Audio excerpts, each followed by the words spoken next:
E já que a gente está falando desta ditadura, que está em fase de implantação no Brasil e em fase adiantada, eu quero trazer aqui o caso para os senhores de uma jornalista alemã.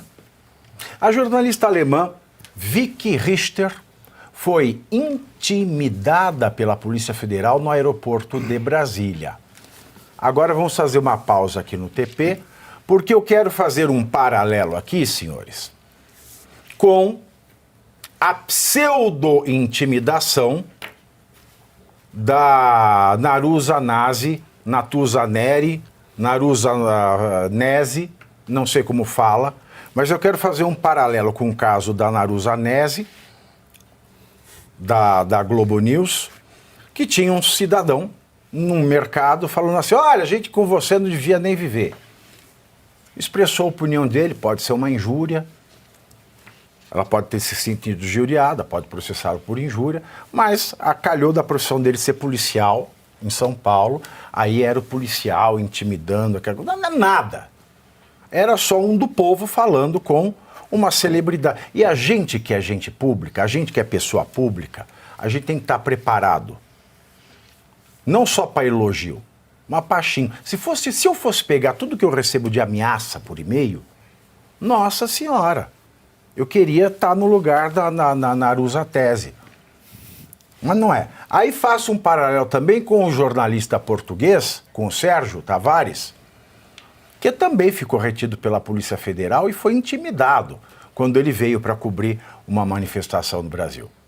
Agora essa jornalista alemã, a Vicky Richter, ela foi barrada, né, foi intimidada no aeroporto de Brasília depois de tentar entrevistar o ditador brasileiro, o Gengis Khan nacional, este ovo colocado à esquerda, Alexandre de Moraes Maduro.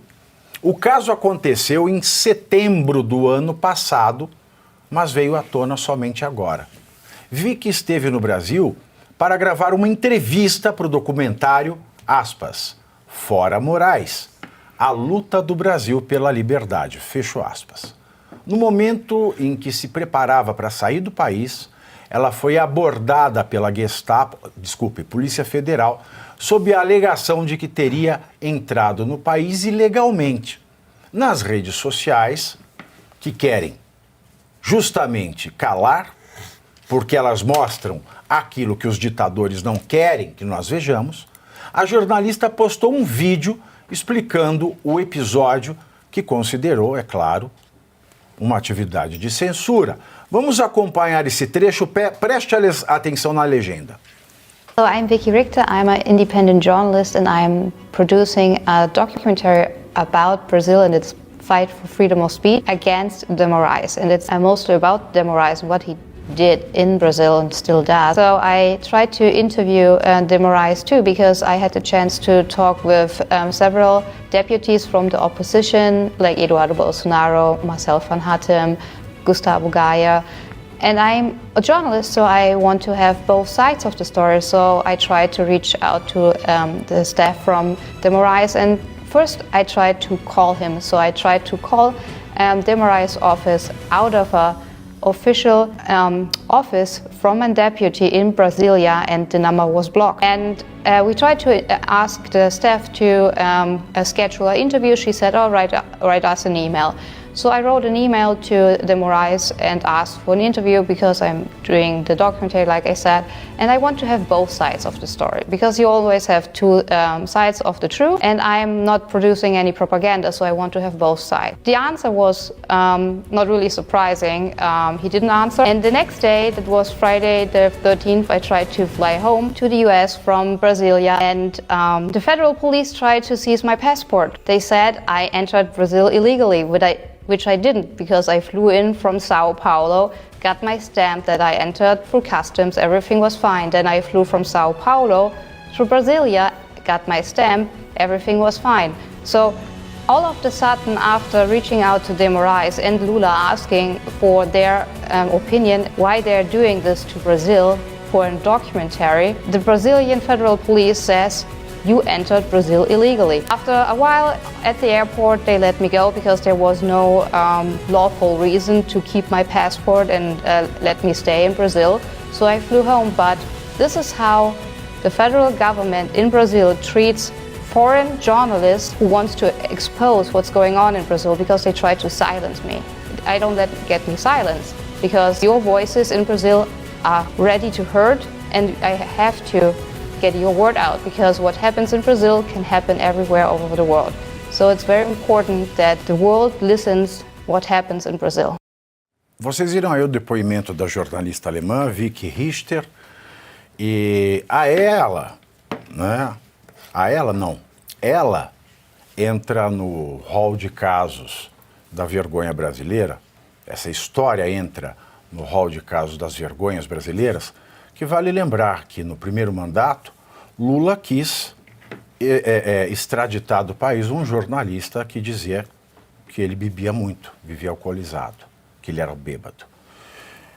Esse jornalista só não foi extraditado, Lula assinou a ordem para que ele fosse extraditado, ele foi embora do Brasil, mas essa ordem não chegou a valer, porque o então ministro da Justiça, Márcio Tomás Bastos, o convenceu de que isso seria muito ruim. Mas a ordem foi feita, ela só não foi executada e, de qualquer maneira, o jornalista já tinha ido embora do Brasil. Ao lado disso, vale lembrar mais uma vez o Sérgio Tavares, que foi intimidado pela Polícia Federal agindo como Gestapo em nome do ministro Alexandre de Moraes. Por fim, nós temos o Glenn Greenwald, que, com denúncias que em qualquer democracia menos séria já fariam os envolvidos perderem os seus cargos, teve que entrar num silêncio absoluto, porque ele tem 2 filhos menores, e disse que em nenhum lugar do mundo democrático, ou dito democrático, ele sentia tanto medo como o nosso ditador Alexandre de Moraes. Por fim, nós temos agora também esta jornalista alemã que tentou falar com Alexandre de Moraes. E aqui eu trago mais um caso, que é o meu caso. Por exemplo, eu estreiei a porcaria da Procuradoria de Intimidação a Jornalistas e Críticos do Governo, chamada de Procuradoria Nacional de Defesa da Democracia, que defesa da democracia não tem nenhuma, que é liderada pelo imbecil do Bessias, que é o AGU inconstitucional, porque não cumpre o critério constitucional para sê-lo. Eu fiz algumas questões e teci algumas considerações jurídicas com analogias sobre a visita de Flávio Dino ao morro, ao Complexo da Maré. Eu trabalhava na Jovem Pan. Flávio Dino não conversava com a Jovem Pan. Ninguém do governo conversava com a Jovem Pan. Então eu procurei falar com as pessoas do governo para saber. Mas todos se negaram a responder às minhas perguntas. E quando as autoridades, que são nossas funcionárias, se negam a responder às nossas perguntas, nós fazemos conjecturas. Nós fazemos conjecturas. E ela tem toda a razão. Nós vivemos uma ditadura desgraçada e que só não é pior porque ela é uma ditadura enrustida, porque as pessoas ainda têm a vaidade de dar palestrinha no interior. Bom, eu vou rodar o saco com o ovo só de Hitler. Quem quiser pegar esta bola, está com vocês. Queria fazer 2 rápidos comentários. A jornalista fala assim, olha só como a Polícia Federal trata jornalistas estrangeiros. Eu gostaria de informá-la que não são apenas jornalistas estrangeiros. Jornalistas que não fazem parte do consórcio também são tratados assim aqui no Brasil. Tem o meu caso também, eu esqueci. Né? Eu esqueci agora, em dezembro, lembra que eu voltei de Nova York, que eu fui receber um prêmio? Sim. Aí na volta, que eu dei aquela entrevista bebaço, falei que eu morava no inferno, aí cheguei, né, a Polícia Federal, começaram a revirar tudo depois do raio-x, eu falei, gente, vocês querem revistar a receita, não foi a polícia, foi a receita, foi a receita, deixa cá, foi a receita. Eu falei assim, vocês querem revistar dentro da minha bunda, só que eu tô com diarreia. Porque é assim que a gente é tratado quando chega ao Brasil. Qual foi o resultado? Te prenderam ele, não? Não. Então, claramente é uma forma de intimidação, né? E o segundo ponto, ela conta de que ela tentou fazer uma ligação para o Supremo, para o gabinete do Alexandre de Moraes, através do gabinete de um deputado de oposição, que ela não revela o nome, ela tem o direito de não revelar a fonte, e que essa ligação é automaticamente bloqueada, né? E eu pergunto, por que esse deputado da oposição, que sabe que o número dele é automaticamente bloqueado no Supremo, não traz o assunto à tona? É por medo? O deputado que tem imunidade parlamentar tem medo do Supremo Tribunal Federal? E tem medo por quê?